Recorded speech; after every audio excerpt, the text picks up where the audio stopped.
show. This next comic is a headliner. You guys ready for your next comic?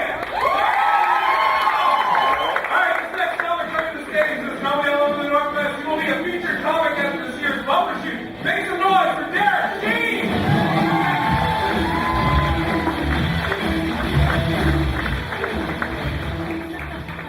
Keep it going for Big Irish J, everybody. Happy hour just started. All right, let's get to it. Happy hour. I'm ready. I'm so happy right now. I'm so ready to get happy. Who's with me? So my mom died the other day, and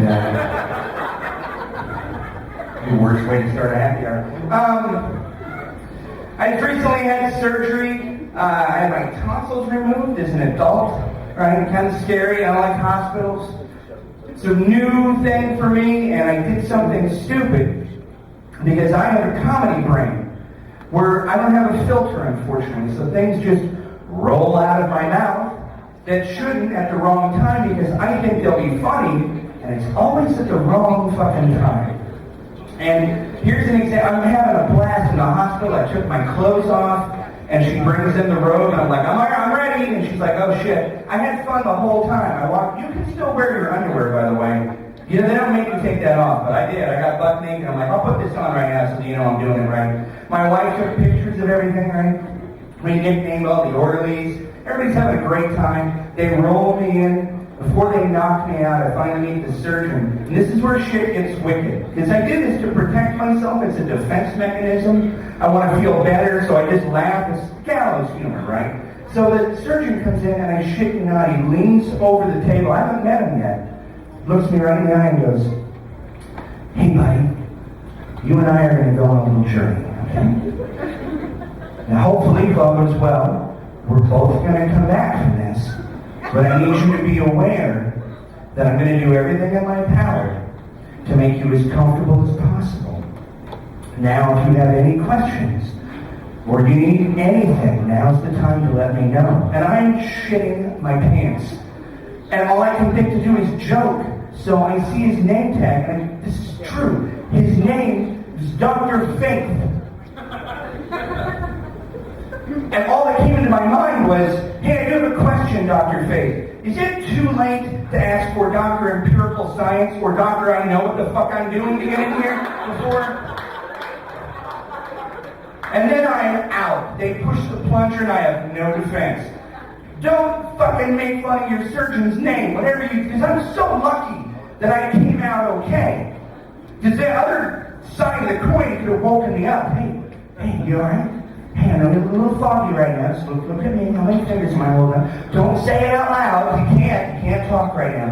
You won't talk for a long time because I took your tongue out and put it in your butthole. And now it works. It's fully functional. That's for making fun of my fucking name. And then he kicks the stool over and he's like, I'm out, bitches. And then I cry and I fart and then I laugh. Just do stupid shit. But I went to Disneyland after my surgery for the very first time. I had very strict parents that wouldn't let me go to Disneyland. My dad was a Warner Brothers guy and he hated Disney. Hated it. Warner Brothers is more realistic for him, and that's the way he raised me. He raised me with a series of punches all the time, which made me a good kid. I mean, I came out okay, never killed anybody, right? Never hurt anybody, never cheated on my girlfriend, but I also got the shit kicked out of me on a daily basis. Now, I know a lot of people think it's a divisive way to raise a kid, but it does kind of work. I don't say fight your kids, but I do say rock them in the back of the noggin once in a while. It really does work. It works. Because the brain's not solid in there yet. And so sometimes you have to Fonzie that thing back into place. And then they're like, oh shit, take out the garbage. Sorry about that, I got it. But we went on one of the It's a Small World ride. It's the most racist ride I've ever been on in my life. And I'm not even going to get into how shitty it is. I'm just going to say when you go through all of the cultures and countries at the end of the ride, if you've been on it, everyone's white at the end. That's fucking terrifying, okay? That was Walt's Teutonic vision of the future. But that didn't bother me half as much as the little chocolate-spewing, no-neck little geek in front of me who kept putting his arm in the water, and then when the boat would get dangerously close to a concrete retaining wall. He pulled it out right before it tore it off at the elbow and shot blood everywhere.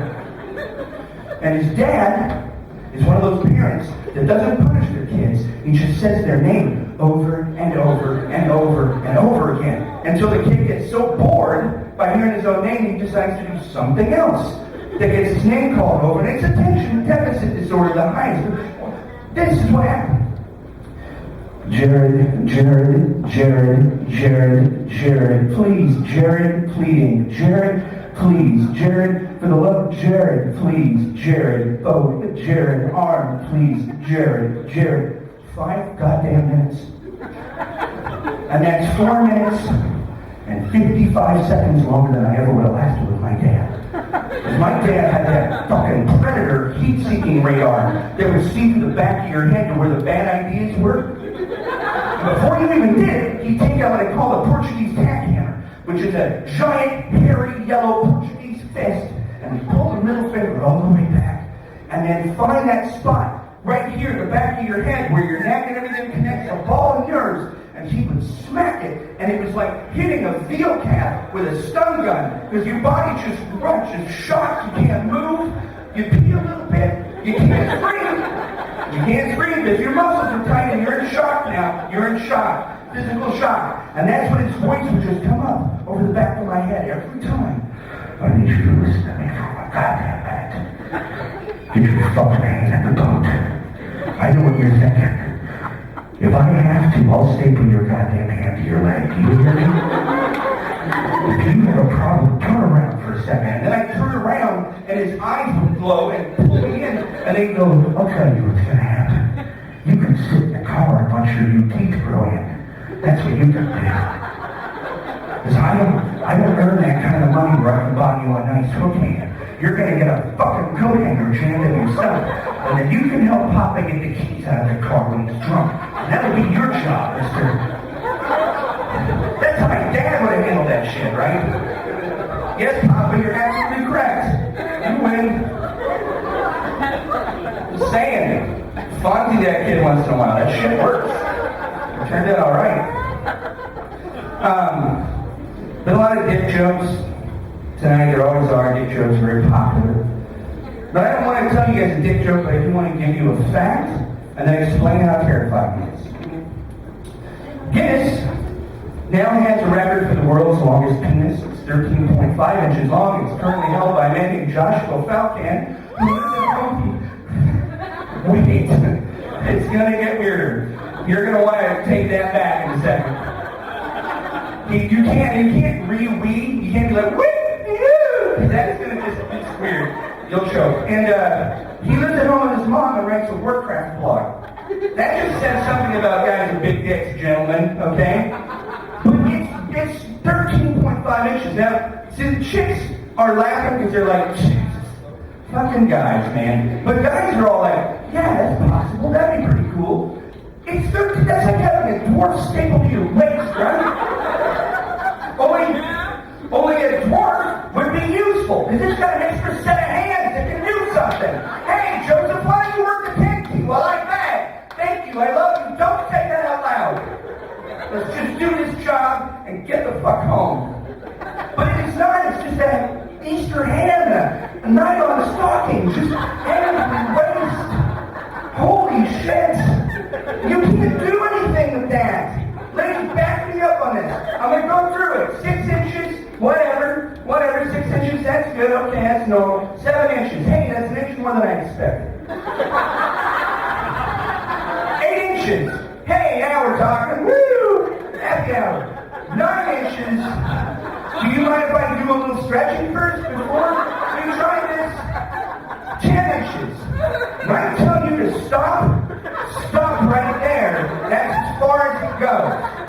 I want to use the rest of my body, okay?